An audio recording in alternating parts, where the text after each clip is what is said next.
پھر اللہ نے اس پریشانی کے بعد تم پر تسلی نازل فرمائی یعنی نیند، کہ تم میں سے ایک جماعت پر طاری ہو گئی، اور کچھ لوگ جن کو جان کے لالے پڑ رہے تھے اللہ کے بارے میں ناحق ایام کفر کے سے گمان کرتے تھے اور کہتے تھے بھلا ہمارے اختیار کی کچھ بات ہے؟ تم کہہ دو کہ بے شک سب باتیں اللہ ہی کے اختیار میں ہیں۔ یہ لوگ بہت سی باتیں دلوں میں مخفی رکھتے ہیں جو تم پر ظاہر نہیں کرتے تھے، کہتے تھے کہ ہمارے بس کی بات ہوتی تو ہم یہاں قتل ہی نہ کیے جاتے۔ کہہ دو کہ اگر تم اپنے گھروں میں بھی ہوتے تو جن کی تقدیر میں مارا جانا لکھا تھا وہ اپنی اپنی قتل گاہوں کی طرف ضرور نکل آتے۔ اس سے غرض یہ تھی کہ اللہ تمہارے سینوں کی باتوں کو آزمائے اور جو کچھ تمہارے دلوں میں ہے اس کو صاف کر دے، اور اللہ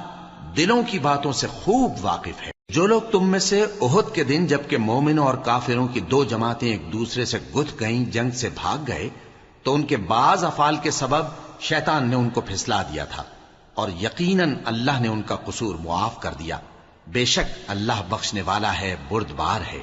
مومنوں، ان لوگوں جیسے نہ ہونا جو کفر کرتے ہیں، اور ان کے مسلمان بھائی جب اللہ کی راہ میں سفر کریں اور مر جائیں یا جہاد کو نکلیں اور مارے جائیں تو ان کی نسبت کہتے ہیں کہ اگر وہ ہمارے پاس رہتے تو نہ مرتے اور نہ مارے جاتے، یہ اس لیے کہ اللہ ان لوگوں کے دلوں میں افسوس پیدا کر دے۔ اور زندگی اور موت تو اللہ ہی دیتا ہے، اور اللہ تمہارے سب کاموں کو دیکھ رہا ہے۔ اور اگر تم اللہ کے راستے میں مارے جاؤ یا مر جاؤ تو جو مال و متاع لوگ جمع کرتے ہیں اس سے اللہ کی بخشش اور رحمت کہیں بہتر ہے، اور اگر تم مر جاؤ یا مارے جاؤ تو اللہ کے حضور میں ضرور اکٹھے کیے جاؤ گے۔ پھر اے نبی، اللہ کی مہربانی سے تم ان لوگوں کے لیے نرم مزاج واقع ہوئے ہو، اور اگر تم بدخو اور سخت دل ہوتے تو یہ تمہارے پاس سے بھاگ کھڑے ہوتے، سو ان کو معاف کر دو اور ان کے لیے اللہ سے مغفرت مانگو،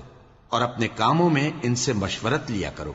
اور جب کسی کام کا پختہ ارادہ کر لو تو اللہ پر بھروسہ رکھو، بے شک اللہ بھروسہ رکھنے والوں کو دوست رکھتا ہے۔ اگر اللہ تمہارا مددگار ہے تو تم پر کوئی غالب نہیں آ سکتا، اور اگر وہ تمہیں چھوڑ دے تو پھر کون ہے اس کے بعد تمہاری مدد کرے؟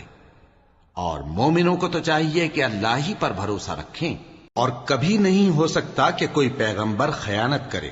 اور خیانت کرنے والوں کو قیامت کے دن خیانت کی ہوئی چیز اللہ کے روبرو لا حاضر کرنی ہوگی،